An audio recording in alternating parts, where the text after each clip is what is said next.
오늘 이 아침에 하나님께서 우리에게 주시는 말씀은 어떤 별명이 붙어 있습니다. 제자파송장이라고 하는 별명이 붙어 있습니다.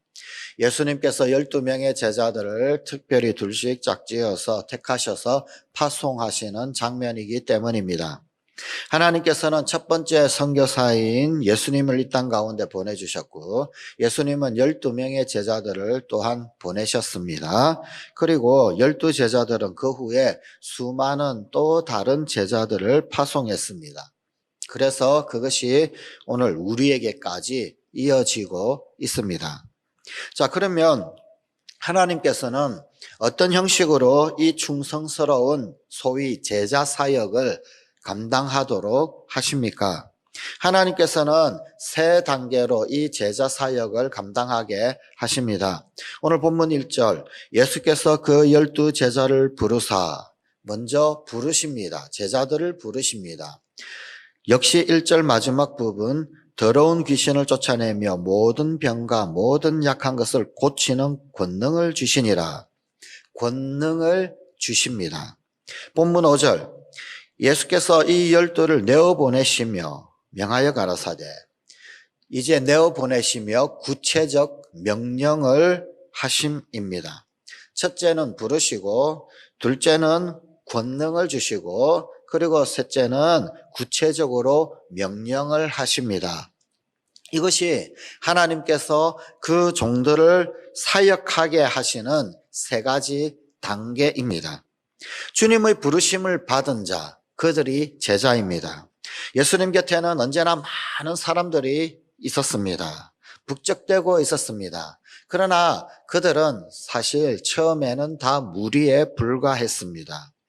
예수님을 따르는 무리가 있고 또 그 가운데 예수님께서 부르신 제자들이 있었다라는 것을 분명히 알아야 합니다. 예수님 앞에 나온 사람들이 전부 다 제자는 아니었습니다. 그러나 예수님은 그들 모두가 다 제자가 되기를 원하셨습니다. 우리는 다 제자로 살아갈 수도 있고 그냥 무리로 살아갈 수도 있습니다. 처음에는 다 무리였습니다. 그러나 주님의 부르심을 받은 제자가 된 것을 알 수가 있습니다. 무리는 자기 위로와 복을 받으려고 스스로 자진해서 예수님께 나아온 사람들입니다. 그러나 제자들은 예수님이 한 가지 목적을 위하여서 부르신 자, 부름을 받은 자들입니다. 예수님은 왜 제자들을 부르십니까? 예수님이 하신 일을 하도록 하기 위해서입니다. 오늘 본문 7절 8절입니다. 가면서 전파하여 말하되 천국이 가까이 왔다 하고 병든 자를 고치며 죽은 자를 살리며 나병 환자를 깨끗하게 하며 귀신을 쫓아내되 너희가 거저 받았으니 거저 주라. 예수님이 하셨던 것처럼 하나님 나라를 드러내고 전파하며 치유와 회복토록 해야 합니다. 제자는 영적으로 죽은 자를 살리고 죄로 문드러진 자들을 깨끗게 해야 합니다. 제자는 귀신에게 점령당하여 중독에 빠져 있는 그들을 해방시켜야 합니다. 이렇게 주님이 제자로 부르실 때 그냥 부르시지 않습니다. 제자 사역 감당할 수 있도록 권능을 주십니다. 반드시 주십니다. 감당할 만한 힘을 주시고 능력을 주십니다. 은사도 주십니다.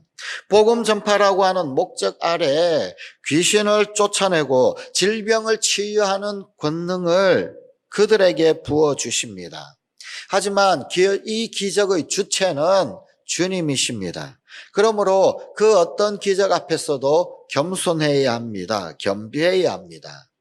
천국 복음을 전파하기 위해서 금, 은, 동이 필요한 것이 아닙니다. 짐보따리, 옷보따리가 필요한 것이 아닙니다. 주님이 함께 하시는 권능이 필요합니다. 그리고 그 권능을 주님은 주십니다. 그리고 이제는 사명자가 되게 하십니다. 제자들을 각각의 사명으로 보내십니다. 보냄을 받은 것, 그것을 사명이라고 합니다. 그리고 보냄 받은 자를 사도라고 합니다. 주님이 파송하신 사람입니다. 사명 감당에는 긴급성이 요구됩니다.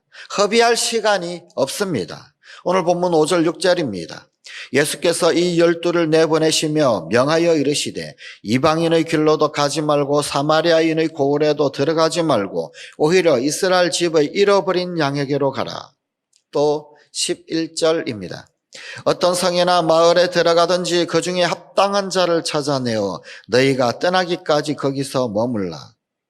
복음에 가까운 사람, 마음의 문이 열려 있는 사람, 준비가 되어 있는 사람, 준비된 영혼이 있습니다. 그를 본문 11절은 합당한 자라고 표현하고 있습니다. 그 합당한 자부터 천국 복음의 문이 열리도록 사명을 긴급하게 감당해야 합니다.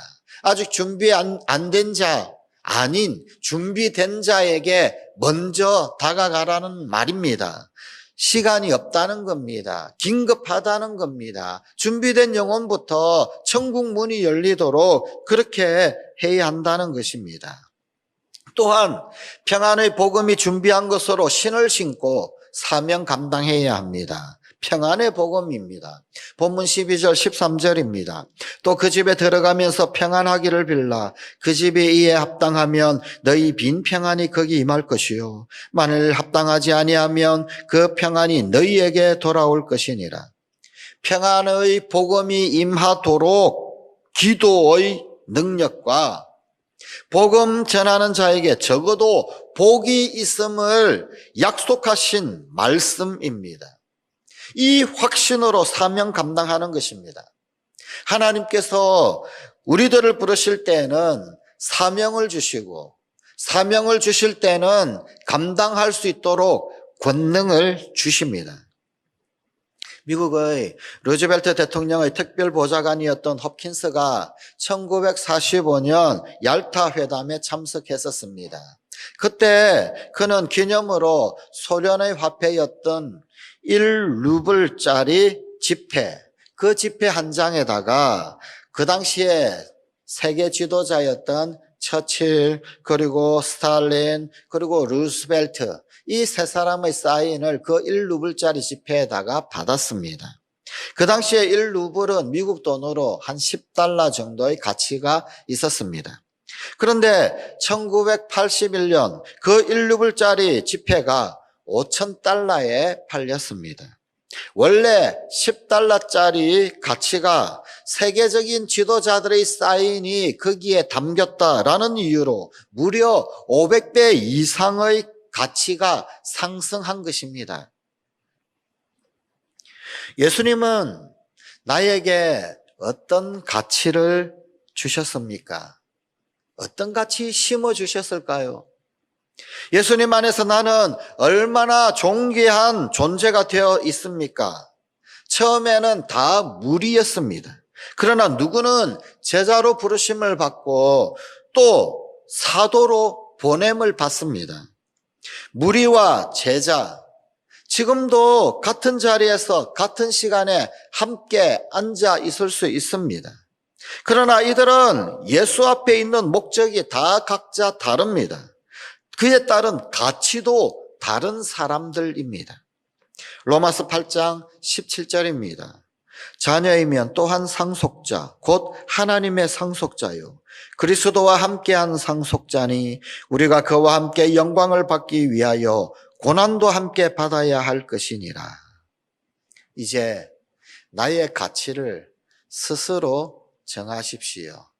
나는 무리의 가치인지, 제자의 가치인지, 사도의 가치인지, 가치 있는 삶, 제자로서의 삶에 인생을 투자하십시오.